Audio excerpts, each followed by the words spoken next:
We kind of mean voice with a capital V. And I can't get around the fact that I need to use the word spirituality or spiritual, because we don't just mean speaking.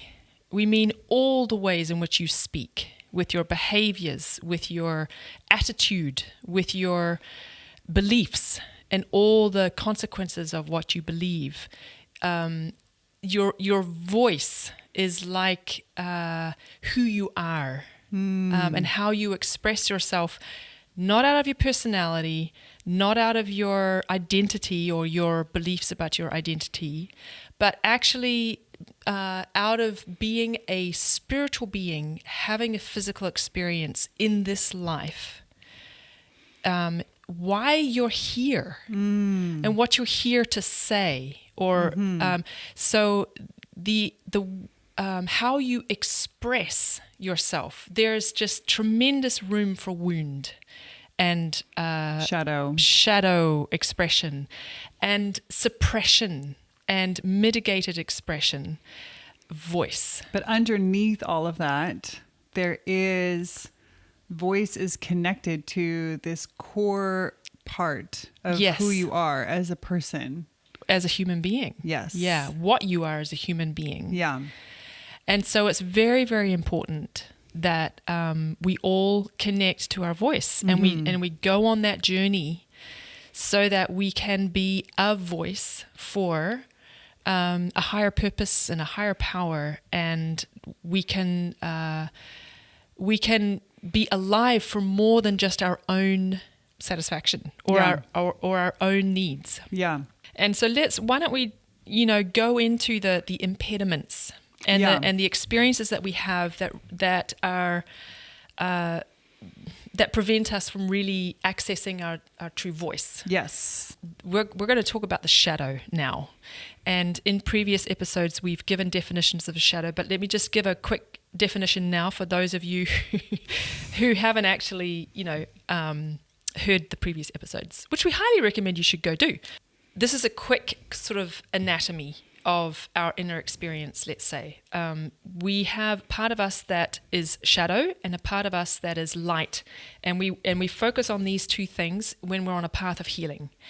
And shadow is really like a kind of a part of us that is made up of everything that is wounded, fragile, untransformed, traumatized, habitual, compulsive, addictive. Reactive. Oh, good word. Yeah. Autopilot also can be a way that the shadow can look. Yes. Everything that's there lies in a subconscious part of us. Mm-hmm. We are not aware of it. And we can't easily access it because it's unconscious. Yeah. You can't just look into unconscious realms of yourself just because you want to. So the process of healing the shadow and redeeming what's going on in there, it takes some skill and it takes some tools and methods that we teach.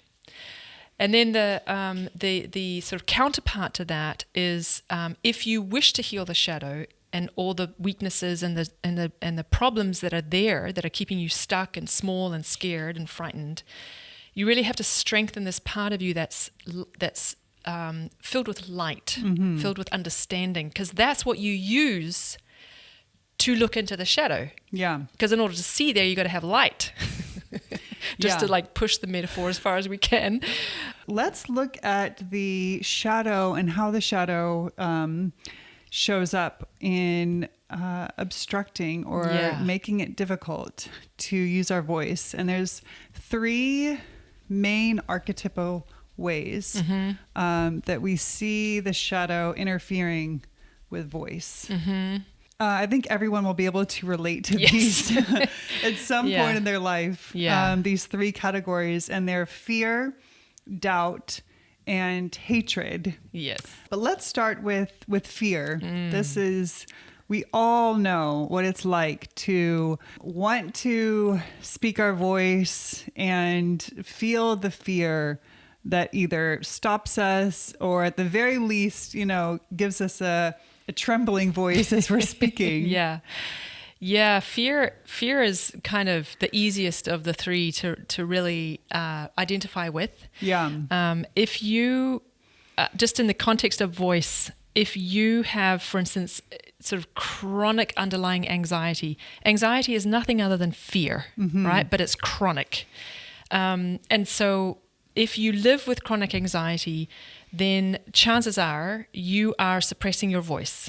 You are not able to speak your truth because of this constant fear. So you've got all these coping mechanisms to protect yourself, and one of them is going to be not speaking your truth because it's just too scary. Too risky. Totally understandable. Yeah. Too risky. Yeah. So fear, very sort of clear. Doubt is not so easily identifiable. Yeah, because it's easy to confuse fear and doubt. It is. It actually is. But doubt is worth the effort to try and understand and differentiate from fear. Doubt is like when you second guess yourself constantly, for instance. And if you doubt yourself in any way, shape, or form, then there's a mistrust, right? Yeah. And if that's the case, then of course you're not going to be able to speak your truth, because what's really needed in order to speak from a place of strength and clarity is trust. You have to trust yourself in order to be able to do that.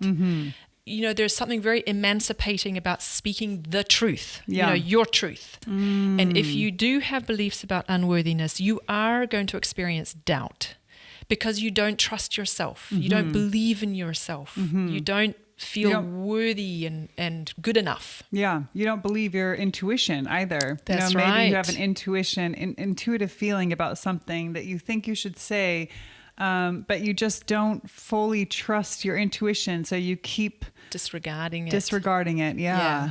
Which is so interesting, because if you disregard yourself and your own voice, what you're going to find is that other people are going to mirror that. The world is going to mirror that back to you. And so, yes, I have had experiences of my voice being disregarded, and certainly that's what I've concluded about what happened. But of course that's going to happen if I disregard my own voice. The world is going to mirror that back to me. Doubt. Now the third one, I realize that hatred is a shocking word, and but I stick to my guns with that word, because again, well, we're actually talking about spiritual archetypes. Let's just call it that. Yeah. This is like the three beasts of the apocalypse: fear, doubt, and hatred.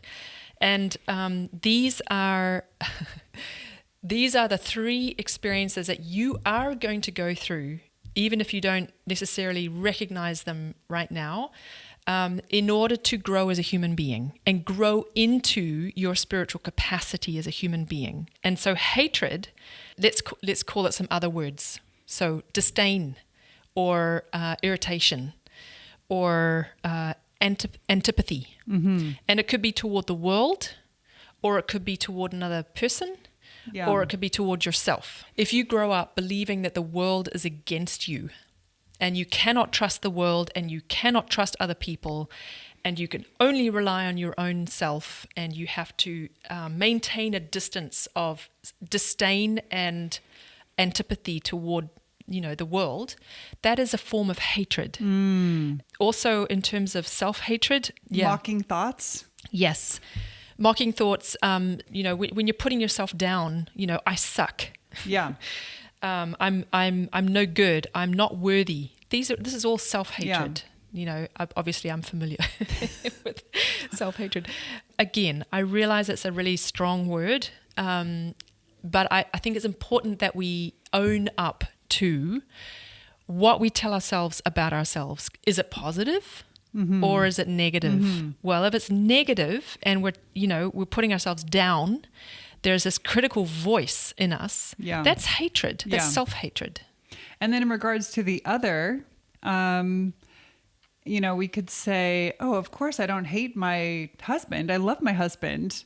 But there are moments where I can speak to my husband with a tone of, disdain or irritation with what he's doing. I can say, oh, I don't hate my husband, but I hate when he does that, Yeah. And then my communication and my voice can become colored with this condescending tone. Or colleague is not exclusive to your marriage. The point I'm trying to make is that hatred is not a feeling that we have toward one person all the time. Right. Exactly. Yeah, Yes. it's an expression of in a moment. Of just our shadow, which is not who we really are. Yeah, exactly. Yeah. So those are the three sort of broad generalizations of how the shadow can express itself and shut us down. Yeah. And prevent us from living into our true voice.